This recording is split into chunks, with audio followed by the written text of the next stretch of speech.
Today's guest is Dale Crow, who is the Senior Vice President at Risk Strategies. So Dale, thank you for coming on the show. Thanks for having me. Happy to be here. So when we talked, before this recording, one of the things you said to me was, "I'm a was it a recovering lawyer?" Or tell me about that. Right. Yeah, I that's almost become one of my lines, I guess, because that's the way I feel.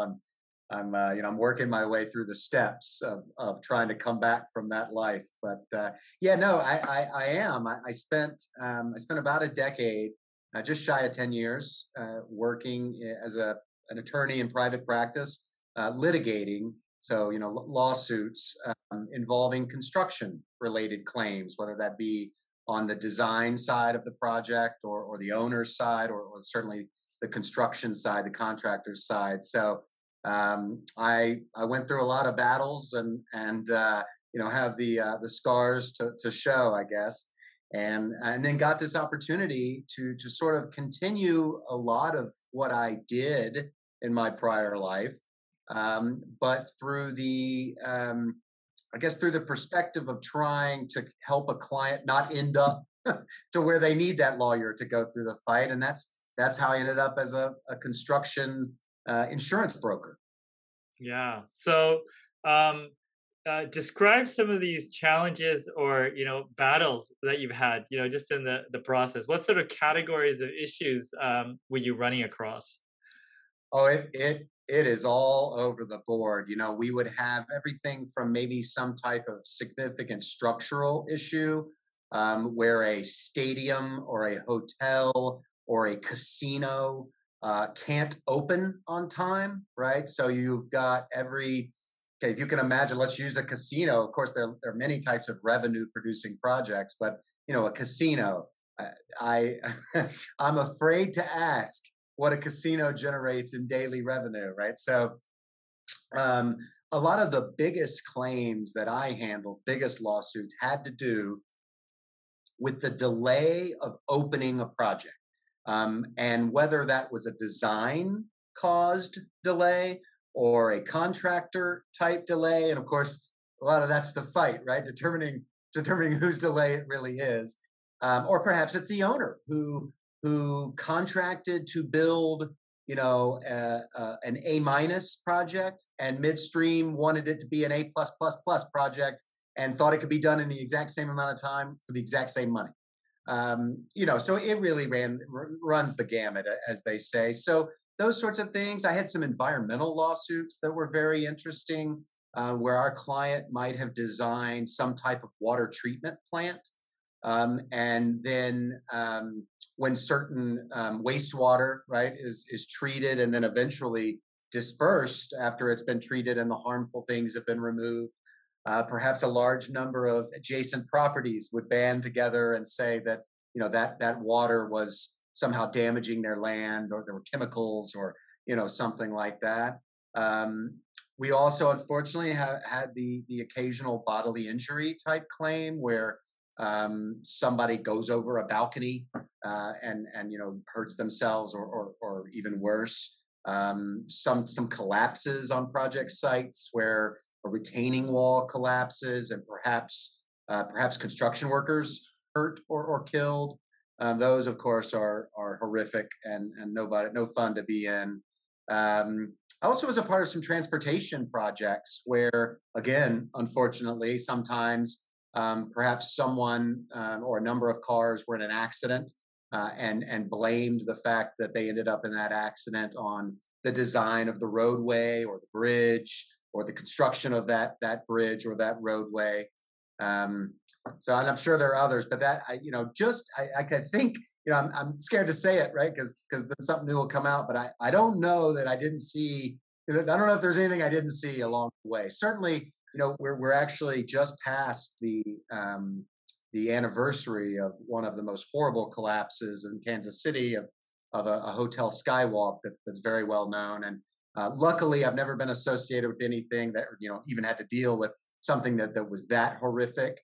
But when people are hurt, that's a big game changer. And when you're representing the entity that some party is coming after for this, let's just use some type of death. It's interesting. The term social inflation. Are you familiar with that term? No, I'm not. Tell me So about that. it's something that insurance companies and lawyers have named this concept that we're more divided as a country, as a society right now. I think everyone sort of agrees to that. We're more polarized, perhaps. There is a quicker emotional response to just about anything. And how that's affecting my world and my clients' world is when we poll jurors or potential jurors. It's not so much now that these juries feel like their job is to listen to the case, right? Hear what that client signed up to do. What were you supposed to do? What was your job? And did you fulfill that obligation? Which is what, of course, we, especially if we're defending let's say a design firm, that's what we want. I mean, what was our client hired to do, and what were they not hired to do, and did they do what they were hired to do? When you do these polling now, these jurors, they look way beyond that, and their thought is, did your client guard the public, right? Were they taking care of the public to make sure nothing bad happened? And while certainly architects and engineers, who I focus a lot of my time on, have what we call a health safety welfare obligation, that's within their licensure and their ethical obligations to generally protect the public, of course. That's a big move from the evaluation of a juror, right? I think you would agree. I think and certainly the lawyers are trying to say, here's the contract, here's what we agreed to do. Here's our expert witness that says we complied with what we were supposed to do. But the juries are looking for more than that now. And so that's changing the way that lawyers measure exposure, right? So a lot of times a lawyer gets a case and there's an insurance company behind it, and the lawyer is giving that insurance company, budget information and expectations, right? We think we'll be able to settle this for $1 million. Those numbers are moving up, and a lot of it, I mean, the projects, look, I mean, all you have to look at some of these football stadiums that we're watching on Sundays, right? And high school in Texas. And I mean, projects are getting more expensive and more complex. So litigation gets more expensive and more complex. But this social factor, this social inflation factor, it's interesting to me. And it's almost like there's really not a lot we can do about it because it's so much bigger, right, than like my one little area. It's so much bigger than that, because all the other things that people are experiencing in their daily lives and seeing on the news and all those sorts of things are really moving the needle. So that's what social inflation is. Yeah. So what you're saying is, I mean, on the legal side, you're on the reactionary side. We're trying to mitigate the situation, but now you've moved into a bit more of the proactive situation. And I guess what you're saying is risk is becoming more important from a company standpoint, because on the back end, it may turn into something unrecoverable. That's right. There are things that firms can do in communicating with their clients that jeopardize the insurance coverage they place. Insurance policies have exclusions. You don't get to just do anything you want. I don't. There is certainly certain people that view insurance as the evil empire. And unless they're a business, I always say, like, they're in it to make money. Otherwise, how do they pay for their people to work there? But yes, that's also a part of what we do is counsel our clients on how to keep, you pay a lot of money for this insurance. We want it to be there, right? You want it to be there. Your client, even though the clients, the clients of our clients infamously say all the time, right? Well, we don't care if you have insurance or not for that, right? Well, they do. They do, because it's a lot easier to recover insurance money than it is to recover money from some type of firm that, a lot of professional services firms don't have a big safe in the back with millions of dollars. They are relatively cash poor, and they that cash comes in and it's paid out to their people. So yes, you're exactly right. And I guess what I was adding to that is that there is now, as risk is more important and continues to expand, we try to counsel our clients on this emotional component. That is, it's hard to do. I don't know that we're experts at that yet. I don't think anybody is, because it's sort of an unknown. And I know this: we in our business as the broker, and certainly the insurance companies that are paying out those settlements, they are very much tracking this social inflation concept. Yeah. So I guess the thing is, how do you make sure the insurance is there for you? I mean, what goes into working with the right group or the partner to make sure that it's not just the piece of paper that once there's something big happens that there's going to be nothing there. How do you ensure that that doesn't happen? Yeah, I would say two primary ways. Okay. The first and the foremost is in the agreement that they sign with their client, the engagement, right? So, what the terms of that agreement say. So, we're recovering lawyers, right? And I'm not the only one. Got several other friendly recovering attorney colleagues on the risk strategies A&E team, which is great. And we, one in San Francisco, one in Chicago, one in Kansas City. So we're spread out, which is nice. And we review our clients' contracts. So a client will come to me and say, we're being asked to sign this agreement with, XYZ owner. Is there anything in here that could cause us what we call an insurability issue? And unfortunately, a lot of the time there is. And so that's a main part, because believe it or not, you can agree to something by contract that does void your insurance in certain ways. But this, I always say, this is America, right? Where we are, right? You can agree to anything that's not illegal by contract. So what the firm risks is having a legally enforceable obligation to its client that the insurance company is not standing behind, right? So God forbid you get into a situation where the client calls them up on that. The insurance company is going, hey, sorry, but the court, if it gets pushed hard enough, will enforce it. So that is a significant uninsured exposure. The second big component outside of contracts, which comes right just in the sort of the normal course of business, contract should come first anyway. Doesn't always, but it should come first. Then you begin performing services. There are things that you can do or say on a project that can void your insurance or establish liability.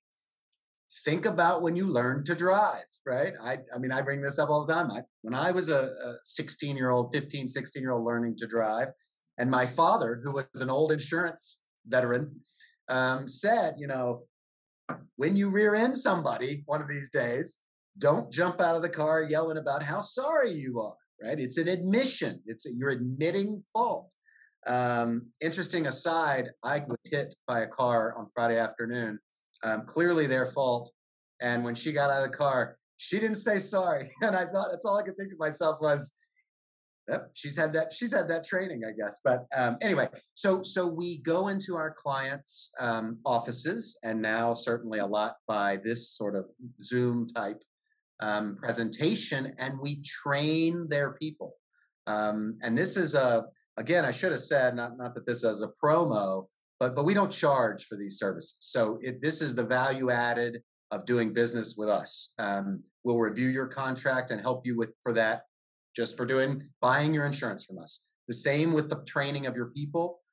So I did one yesterday, and I'll do one tomorrow. We will go into a firm, and it's usually a lunch type thing where they bring in lunch for their people, and we deliver the content, and we tell war stories, and we talk about the exclusions in their policy that, even a senior level architect at a very large firm, that man or woman, they probably, how many times do you think a day they think about their insurance policy? Probably not many, and I don't blame them for that, right? So Yeah. I it's mean, I'm just contract and curious. training. You talked about the apology and all that stuff, and and then my side comes from the PR side of things, and looking at how do you balance the legality of it, and then also just being a human being and connecting with customer service and good leadership and all that stuff. How do you It's a balance that?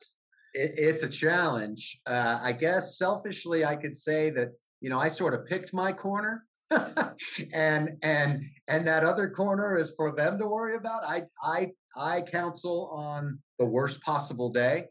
I'm not in charge of their service model, right? Now, I say that jokingly because, of course, we try to be real world advisors. And I also jokingly always tell my clients, look, I want you to have as many projects as possible because if you don't make money, you can't buy your insurance, right? So that's a problem for me. But what you're asking is a great question, and it's not easy, right? And in any large design firm, where there is a marketing machine, a business development machine, and a risk management machine, right? A sizable firm is going to have a strong risk management office, maybe multiple lawyers or seasoned risk managers, and they're going to have a strong marketing business development team. And I don't think anyone would argue with me that there's always going to be a little of this, right? And so at the end of the day, what I try to do is, first of all, I never try to push a client to making a business decision because it's not my business, and it's their livelihood and their bottom line that's at stake, not mine. So I see my role as pointing out the potential landmines, right? Trying to counsel them on what would happen in a worst case scenario. Don't feel sorry for me. That's where I live, I guess. Scenario, and then trying to help them as best I can evaluate what I call, and a lot of firms call, sort of a go no go process, and that's what they go through. And I think it's client selection, right? It's my law firms go through that same thing. I think any type of professional service firm okay, they're not going to agree to this by contract. That's a point against them. Our fees really good. That's a point for them, right? We know these guys. We've done 20 projects with them. We've never had a problem. That's 5 points for them, right? And it comes to some type of analysis that, again, way outside of my control. So I guess I leave the balancing to them, but I do try to be realistic about it. And I think I haven't heard myself be criticized of this, but I think one of the potential criticisms of someone in my role is, and I try to bring this out when I'm in with firms talking to them, because I don't want them to think that, because I know, I'll just say, the corollary is I went to law school, right? And I would sit in law school class and I would listen to a professor talk about a hypothetical and how it was going to work out. And 9 times out of 10, maybe my professors didn't love me so much, I would think to myself, that is not how it would really work out in the real world, right? This is a classroom. This is elementary. This is this is not the real world. And so what I try to do is bring real world examples into that sort of classroom setting, so it doesn't feel like a classroom, and try to help them gauge. Look, yes, bottom line, this could happen, but here are the reasons I think it's a relatively manageable risk. And I guess if I'm at all trying to walk that line we're talking about, that's how I do it. Hmm. I try not to, as my dad says, I try not to make mountains out of molehills, right? I'm in the South right there, right? And that is what I try to do. Yeah, yeah, and I guess you're saying that for any decision maker at any of these companies, they want to know all the different possibilities, and at least be able to stare at them. None of us can predict the future, but at least have all those things out there so you can sort of weigh them, and so you don't get blindsided by something you didn't see on the table. That's exactly right. And to your point, that's how a lot of our conversations end. You know, I will say, look, your business decision. Again, it's your business, but at least you go into this project eyes wide open. I mean, you like the worst criticism of me ever, and the way I would feel horrific about this is if a client ever came back and said, "You didn't tell us that this could happen," right? And like you said, I don't have the crystal ball either. If I did, you know, my goodness, I'd be doing really well. Um, but at least I try to, in some type of comprehensive way, paint a picture of here's what could happen. And unfortunately, a lot of times or most of the time, it's here's what could go wrong. Yeah, yeah. So Dale, you live in the risk world. How much of this permeates into your personal life? You know, like if I eat that taco, there's a 40% chance something's gonna go right. Like does this seep into your personal life, or is it kind of separate? I wish I could say it's separate, but it's um, two things you just mentioned triggered in my head. One is when I was practicing law, when I was litigating, we bill by the hour, right? Most lawyers now, I mean, there are fixed fees, but most lawyers bill by the hour, and they bill in point one of an hour increments, which is 6 minutes, right? So I'm not kidding you. And this is actually at one point where I thought to myself, I got to get out of here. I got to do something else. We would like finish dinner as a family. I can't believe I'm saying this. How many people will see this? But we would like finish dinner as a family, and I would say, "Oh yeah, that was a point six," you know, or that was a point seven. I was like, something's wrong. I got like my mind is, you know, I know that's not exactly what you're asking, but that did creep into my life. Now, you know, it certainly does with driving. With I have a 10-year-old son, 16 doesn't seem that far away to me for him. I'm constantly talking to him, hearing my own father in the back of my head, you know, talking to him about defensive driving and you know all these sorts of things. You're driving a weapon, son. You're driving a weapon. You know, why do people not realize this? um yes, it creeps into everything I do. It creeps into you know, I coach youth sports. It creeps into, do we need waivers to use this friend's basketball court? I mean, I can't help it. It's the way I'm wired. And what's funny is it's not unique to me. You know, I have lots of attorney friends. I coach a baseball team with an attorney, and we have these same sorts. I mean, you just can't unring that bell. It's, you know, and it's one of the reasons that I personally am not a big fan of, or maybe not the reason, but it supports the way I feel. I'm not a big fan of that line. You know, hey, it's just business. I actually I don't react well when someone says it. Usually, when somebody says that, things aren't going well in the conversation either, right? It's right. So someone's dumping you, or you know, something's not going well. It's not you, it's me, kind of thing. It's just business. I take my business extremely personally, and you know what? I want that from my doctor and my lawyer and my broker and my, you know, the people that represent the real risks to me in life, staying healthy. You know, God forbid if somebody wants to come after my family or, you know, our assets because they think I hit them in a car accident or whatever, right? The people that really important counsel that you get, I am always of the mindset with my financial advisors, with everybody. I go out and I try to pick who I think is really good, smart, and going to take care of me.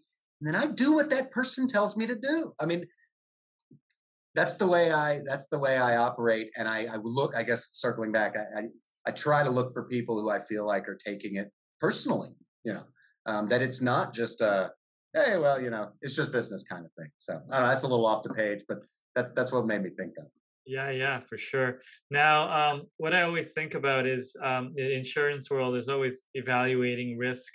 How does the insurance world start to evaluate something that doesn't have a lot of, I guess, track record in terms of how it happens? Let's say this new cybersecurity risk and stuff. How do they approach new risk?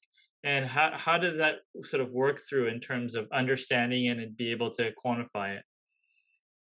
Well, I think if the cyber underwriters, you just hit a very hot point there, right? A very hot button issue, because the cyber liability insurance market is on fire. I mean, it is burning. Um, the reason it's burning, because underwriters, carriers, right, insurance companies, they jumped in and they wrote these policies for a risk they didn't really understand, and for an amount of money that was, you know, nothing, relatively nothing. So all these companies of all kinds of varieties started buying them because it was cheap. And obviously the price reflects the risk. Not having a really good understanding of the risk, and I'm not. Look, I'm. This is also not meant to be like it's easy for me to play Monday morning quarterback. Um, it's the most constantly evolving risk that is out there in the insurance world, at least anyone I'm aware of. So I certainly not pointing fingers. But when you don't understand the risk and you can't catch up with it, and you aren't charging adequate premium, then your book of business starts to catch on fire, right? And all you have to do is turn on the TV or read the newspaper, to the extent people read newspapers anymore, to see some of the most massive breach events that are going on. But Tats, I'll tell you, what you don't read about, what's not on the news, are the 200 smaller firms that we insure that we have breaches for in a month, right? That doesn't make the news. Number one, they don't want to be on the news, right? That's not something that, you lure in new clients with. But so to your question about how do you do it when you don't have the data or the loss experience, you throw something up and see if it sticks against the wall is what I've seen. I mean, I'm not an underwriter, but that and then you're reactionary, unfortunately. You're reactive. Maybe that's the better word. You underwrite reactively based upon what happened to you last year. And that's what's happening. And so a firm who might have paid $10,000 for their cyber liability insurance last year is paying 50 to 75. And I mean, that's just, broad brush. But, and my client base, which is again, professional services firms, they're right there in the heat of it because they are holding a lot of client information, personal health information, personally identifiable information. Unfortunately, the bad actors, I think, oftentimes see professional services firms as a conduit through which they can access a bigger corporation. You're a law firm and you're representing ABC, who's a multi-billion-dollar international corporation who has the most sophisticated systems and guards, whatever. Maybe I can get into this law firm and I'll use them as a jumping off point. And that's it. So it's the old, employment practices, right? That's the insurance that covers discrimination type lawsuits. I cannot tell you. Now, this is going to tell you, I just turned 40. I'm dealing with the emotional ramifications of that. But so I was not in this business when what they call employment practices liability insurance was created. But people who have more gray hair than I do are in the business now it's a constant discussion about, well, cyber is the new employment practices liability, right? Years ago when that came out, nobody really knew, all the things that we see now from Me Too movement and, on and on and on, that stuff didn't really exist back then. They sold it for relatively cheap prices. And it's I don't think it's anywhere as bad as where we are with cyber, but there's some similarities. So that's a long-winded way of saying I think insurance companies, they jump in and sometimes they don't learn until they've paid the price first. Yeah. So on the construction side, there's lots of supply chain issues and kind of changes that are occurring. Is there any trends or things that you're closely watching on the construction or the material side?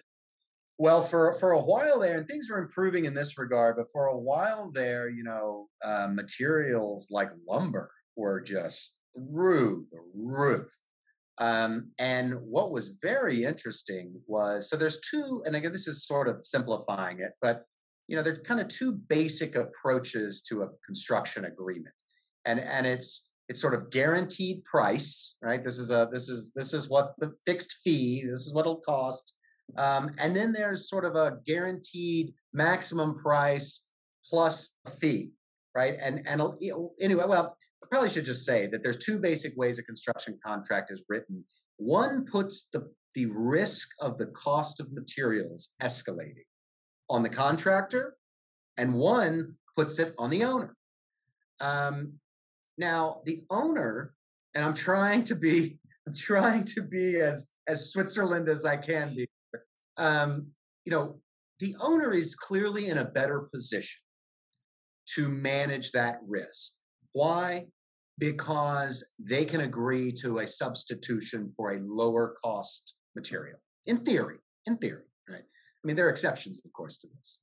But if you are a contractor who has a hard bid and a guaranteed out the door number, and you have taken that risk of lumber going up 300%, or steel, or all these other things that we've seen, you are in a tough spot when the time comes and materials have escalated like that, costs have escalated. So that's the kind of thing we've seen, and it has harsh results. That's all there is to it. Harsh results, and the most successful results we've seen is when, as a lot of times when this happens, when the parties come together and just, yes, I know what the contract says, but let's reach a reasonable and somewhat amicable resolution, to resolve this, to build my project and go forward.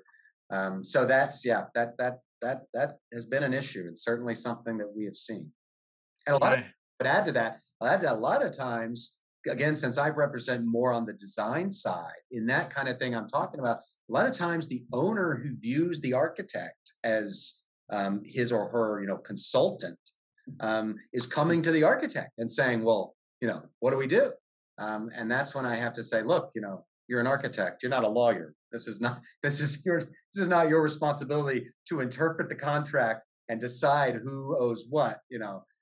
So it's something that our clients, even who aren't on the ownership or building side, are getting caught in the middle. Mm, yeah, no, definitely a complex issue. Yeah. So, when you're not, knee deep in risk management and stuff, you mentioned a few things already, but what do you do? I think you said you coached a few teams and stuff like that, but do you have some time to do other things? Oh, sure. So, I mean, I have four kids, with 10-year-old being the oldest. So that is most of my non-professional life. A beautiful wife and a great family. And so we travel as a family. Traveling has always been one of my favorite things to do. So even though the youngest is just now 3, we put them on planes, even with what's going on in the world now. We try to take them, let them see the world. I think you learn a lot, by just seeing other places and seeing other types of people and other types of cities, etc. We do that. Big into youth sports, the boys and the girls. Again, I learned a lot of things from my time in athletics. The good, bad, and ugly. Not all positive, but you learn about defeat. You learn about losing. You learn about dealing with difficult people. You learn about how it feels to win, and how it feels to compete, how it feels to blow a lead and come back from one. And maybe I'm crazy, but I think all of those lessons can be applied to a much broader scale of life, right? You're gonna fail. Clients are gonna fire you. You're gonna mess up. You're gonna strike out. You're gonna look like a fool at times. You're gonna hit a grand slam every now and then too, right? And it's gonna feel really, really good. So we do a lot of sports in my family, sports and travel, fishing. We do a lot of fishing.